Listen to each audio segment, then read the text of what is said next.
What is up, YouTube? For those of you who are new to my channel, first of all, welcome. My name is Mr. Kyle Cohen. I'm a 4th grade teacher here in Cleveland, Ohio, and welcome to my classroom. Today is Monday, November 16th, 2020. We have 5 days until our Thanksgiving break. Well, I guess 7 days. We have this week, and then next week is once we get into Thanksgiving. We have Monday and Tuesday next week scheduled just for professional development for teachers. Students have Monday, Tuesday off. I then have Wednesday, Thursday, Friday, and the following Monday off for Thanksgiving break. So we are in the final push to that break. So we have 5 days this week. Here at my school and in my district, we have our elementary students every day in person, 5 days a week, all of them. So I have 19 students in this classroom each and every day. We started the school year off hybrid, then we went to 5 days, then we went back to hybrid, and now we're back to 5 days. So this week it is looking like having all of my students here 5 days a week, and I thought it would be really fun to bring you along for the ride. This is a really typical week for us on our 5-day schedule, if anything in 2020 can be typical, but we will be really just having a normal week here. Last week and the week before, I had conferences with families, so it made for just a really busy and overwhelming time. I am excited to hopefully just have a more quiet week. I don't want to say that out loud because whenever I actually say something out loud in terms of things are gonna look normal or have some sort of routine, everything inevitably shifts, and that's just the nature of the 2020 school year. How are things going for you and your district and your building so far? In the pandemic teacher tag that I started, there were so many teachers who hopped on and shared their experiences, and if you didn't have the chance to do so, drop a comment down below with what your school year has looked like so far. This morning, I have a couple copies I need to go make. I have a few emails that need to be responded to, so that is what my morning is going to look like. I'm gonna go get those things done, and I will catch up with you all later on.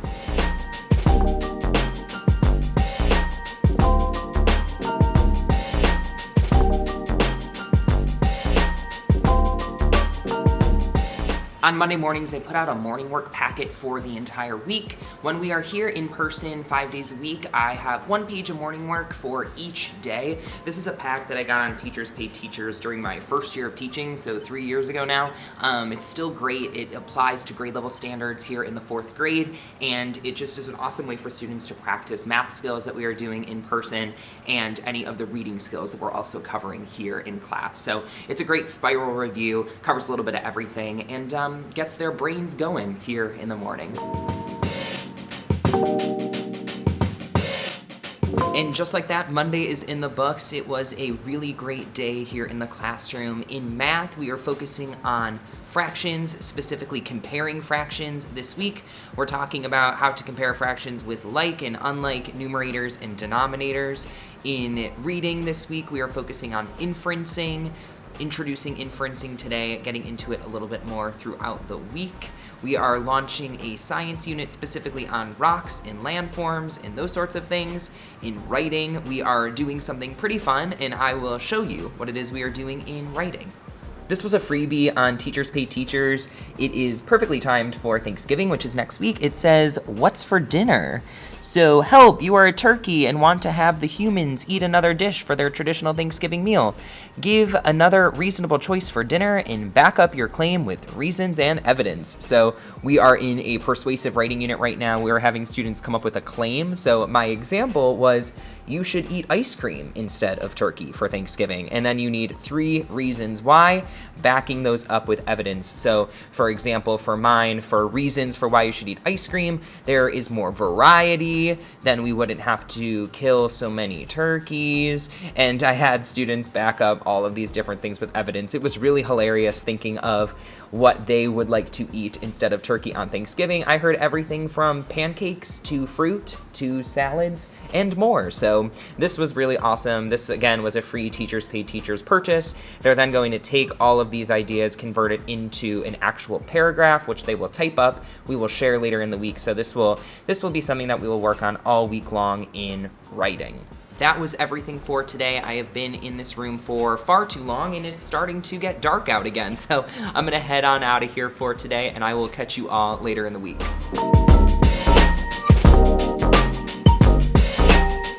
this whole plan this morning to walk you through what it is we are going to be learning today, but on my way into school, I was listening to The Daily, which is a podcast by the New York Times, and they were doing a special episode specifically on how other countries are handling the virus versus our country. Now, here in Cleveland, here in the state of Ohio, the virus spread has been out of control. We are nearing about 10,000 cases on a daily basis.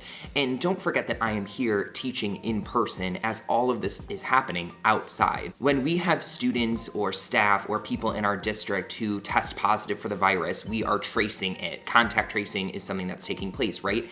And we have found that every single case so far that has been tested positive has come from outside of the building, outside of our schools. So we're not really seeing spread inside of our schools. I don't know if that's going to change, but that is how things have been so far. So we have, yes, had positive cases. We've been handling them. We've been navigating these challenges, and we have found that they've all been coming from outside of school. This morning on The Daily, they were talking about how other countries have almost resorted into another lockdown in late October solely to focus on school. They were talking about other countries in Europe that have basically fully locked down for the sole purpose of getting kids in school. And could you imagine that? Now, I know that here in America, people have a really hard time with people of authority, the government, things like that, telling them what to do. And the result has been our current pandemic. It's been the current state of things here in the United States. We are unable to safely educate our kids in classrooms if the adults,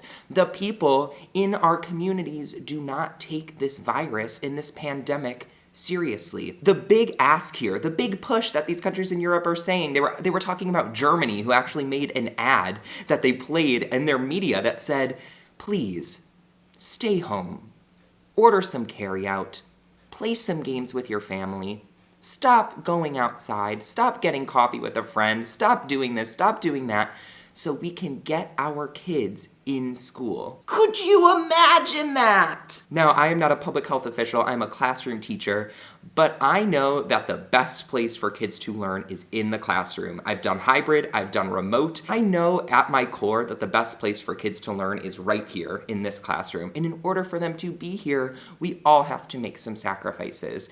I'm in my 20s. I don't personally enjoy not going out with my friends. I don't really like not being able to see my friends, but I'm willing to take that sacrifice. I'm willing to make that sacrifice so that people like my students can show up and go to school. If we all make the sacrifice to start wearing our masks, to stop going out if we don't have to, if our entire government would make the sacrifice as to support people who are unable to go out, who financially need to work, if our government started helping one another, actually starting to take care of one another, I think that we would be able to slow the virus down to a point where all kids can get inside classrooms and learn, because we wouldn't be seeing spread inside buildings because everyone outside of these buildings would be taking care of themselves. And that is what The Daily was talking about this morning. That's what the podcast was talking about this morning. I'm clearly really fired up on this Tuesday morning, so thank you for listening if you stuck around for this little rant, and we're gonna go get ready for the day. One of the many things on my to-do list this morning is actually to prep some materials for students who are in quarantine or students who are not able to be in school,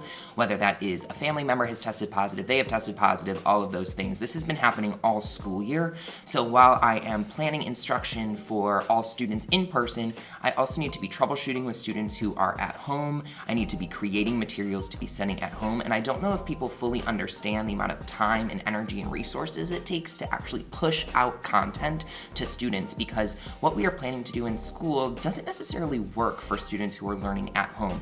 In addition, I have to create videos, I have to create instructions, directions, all of these things. Students need to have access to the content in a way that's teaching them so they can actually learn, and it is on me to do all of that. And I really want to provide all of my students with an amazing education. So if they are at home, which given the way things are playing out this year is inevitable that at some point in time they will be learning from home, I want to make sure that it's really high quality. So it looks like me coming in a little bit early, getting everything prepared so I can have it ready for them for their day at home, and then simultaneously getting things ready for all students here in the classroom. Something that I found kind of useful during this time is making materials that can be pushed out for both students at home and in person. So if I create a video, a lesson that students can work on independently, maybe when I'm pulling a small group, I can push that video out for my students to work on here in class, which also works for students who are at home. So kind of killing two birds with one stone, that sort of saying, finding things that are useful in both settings that are applicable for all students to kind of ease the challenges that we're experiencing at this time. I'm going to continue working on these different resources that I'm pushing out, and I will catch up with you in a little bit.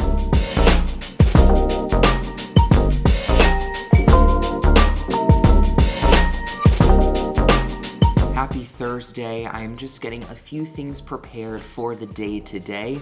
I wanted to show you how I am taking materials that I would traditionally use in a normal school year and adapt them into what would work in a pandemic school year. One thing I always enjoyed using in my classroom were task cards. I used task cards for a wide variety of purposes. They were an awesome way to get students engaged, actually up and moving, but I've found some ways that I could adapt task cards, modify task cards, so I could still use them. So let me show you some task cards that we are using this week in reading. These are some task cards that I have used in the past, and they're so old, I don't even have them in a digital format anymore. I just have them in the physical print. For some reason, I lost the file, but I somehow managed to keep the physical task cards themselves. So that was great. And these task cards talk about main idea versus theme. These are both essential skills that we cover here in the 4th grade.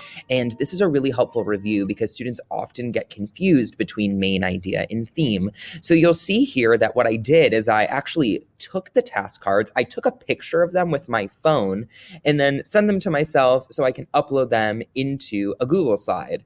I wanted to have one task card on each slide here, and it goes to about 16 slides. I'm gonna make myself a little bit smaller here so you can see, but you'll find that students are still able to click through at their own pace and find main idea versus theme. So for this particular activity, students read the passage, they choose ABC. Students are still using the paper here that they typically would use to record main idea and theme, but they're engaging with the task cards on their devices.